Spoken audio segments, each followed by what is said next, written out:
देखने वाले हैं। मीराबाई भी कृष्ण की भक्त थी, ये बात तो आप जानते ही हैं, है ना?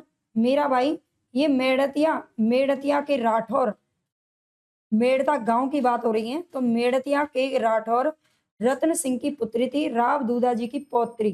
पौत्री यानी कि राव दूधा जी इनके दादाजी थे और जोधपुर के बसाने वाले प्रसिद्ध राव जोधा जी की परपौत्री थी, है ना? जिन्होंने जोधपुर को बसाया था राव जोधा ने, उनकी ये क्या थी? परपौत्री थी, यानी कि इनके परदादा थे, याद रखना।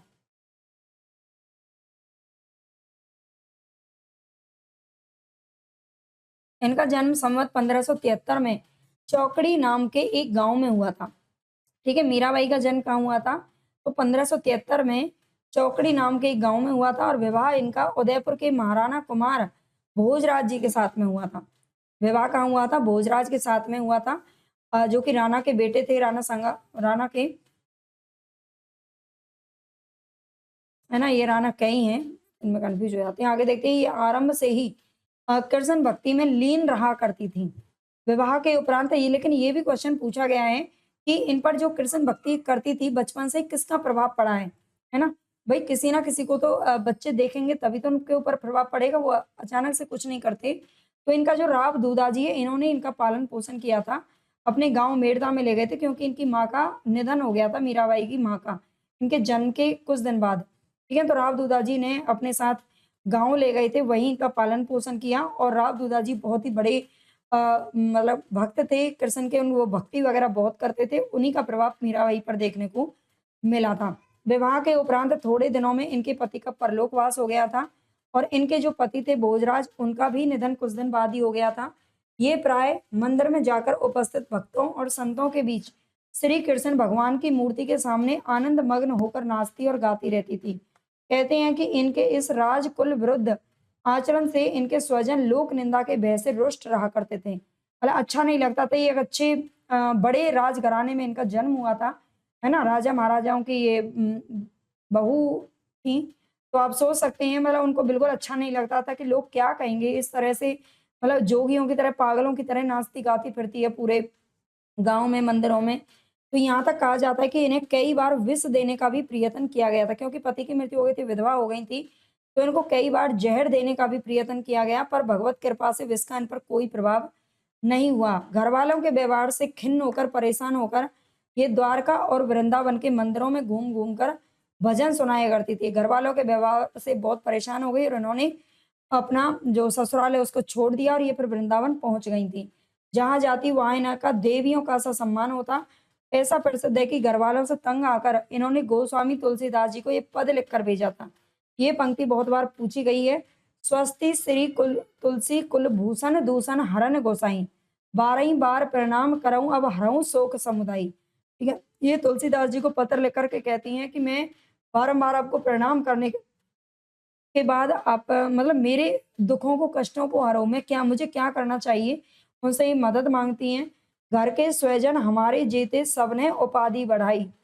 साधु साधु संग अरु भजन करत मोहि देत कलेश माही, है ना? साधुओं के साथ अगर मैं भजन वगैरह करती हूँ तो मुझसे कलेश होता है। मेरे माता-पिता के सम हो हरि भक्तन सुखदाई, हमको कहा उचित करबो है सो लिखिए समझाई। तुलसीदास से कहती हैं कि मेरे लिए क्या उचित है, मुझे क्या करना चाहिए ऐसी परिस्थिति में, तो आप प्लीज़ मुझे लिख कर के भेजिए।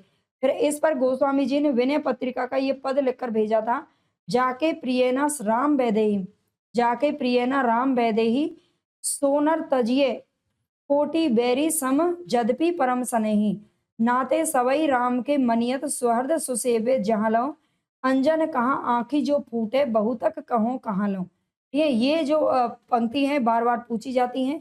ये विनय पत्रिका का पद है वैसे तो, लेकिन ये गोस्वामी जी ने मीराबाई को लिखकर भेजा था। पर मीराबाई की मृत्यु द्वारका में संवत 1603 में हो चुकी थी, अतः यह जनश्रुति किसी की कल्पना के आधार पर ही चल पड़ी होगी।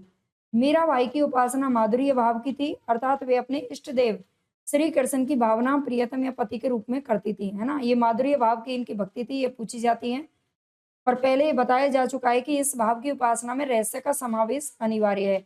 इसी ढंग की उपासना का प्रचार सूफी भी कर रहे थे, अतः उनका संस्कार भी इन पर अवश्य कुछ पड़ा होगा। जब लोग इन्हें खुले मैदान मंदिरों में पुरुषों के सामने जाने से मना करते, तब वे कहती कि कृष्ण के अतिरिक्त और पुरुष है ही कौन जिसके सामने लज्जा करूं। मीराबाई का नाम भारत के प्रधान भक्तों में माना जाता है और इनका गुणगान नाभाजी, ध्रुवदास, व्यास जी, मलुकदास जी आदि सभी भक्तों ने मीराबाई का गुणगान किया है। इनके पद कुछ तो राजस्थानी मिश्रित भाषा में इनकी भाषा पूछी जाती है। इनके कुछ पद ये राजस्थान की में इनका जन्म हुआ था, राजस्थान की रहने वाली थी। तो राजस्थानी मिश्रित भाषा में इनके कुछ पद मिलते हैं और विशुद्ध साहित्यिक ब्रज भाषा में। पर सब में प्रेम की तल्लीनता समान रूप से पाई जाती है। इनके बनाए 4 ग्रंथ कहे जाते हैं। नरसिंह जी का मायरा, गीत गोविंद टीका, राग गोविंद और राग सोरठा के पद। इनके 2 पद यहाँ पर दिए गए हैं, इंपॉर्टेंट है। बसों मेरे नैनन में नंदलाल, ठीक है, बसों मेरे नैनन में नंदलाल, मोहिनी मूर्ति सांवरी सुरती नैना बने रसाल, मोर मुकुट मकराकृत कुंडल अरुण तिलक दिए भाल, अधर सुधारस मुरली रास्ती उर बैजंती माल, क्षुद्र घंटिका कटी तट शोभित नुपुर शब्द रसाल, मीरा प्रभु संतन सुखदाई भक्त बच्छल गोपाल। ठीक है, ये पंक्तियां हैं जो कि मीराबाई जी की मिलती हैं और ये बहुत इंपॉर्टेंट भी हैं। अगली ये पंक्ति देखिए, ये भी बहुत इंपॉर्टेंट है।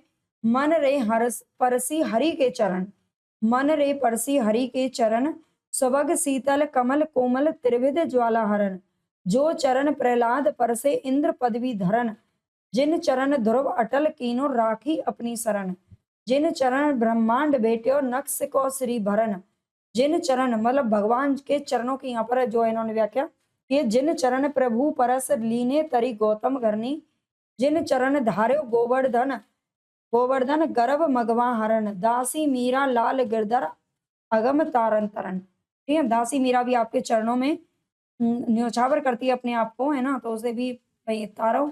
स्वामी हरिदास का नाम आता है अगला। स्वामी हरिदास ये महात्मा वृंदावन में निम्बार्क मता अंतर्गत टट्टी संप्रदाय के संस्थापक थे। ये ठट्टी नाम है, यहाँ पर देख लेना, लेकिन ठट्टी बोला जाता है, कहीं कहीं लिखा रहता है। और ये अकबर के समय में एक सिद्ध भक्त और संगीत कला कोविद माने जाते थे। कविता काल 1600 से 1617 ठहरता है, ये भी याद रखना।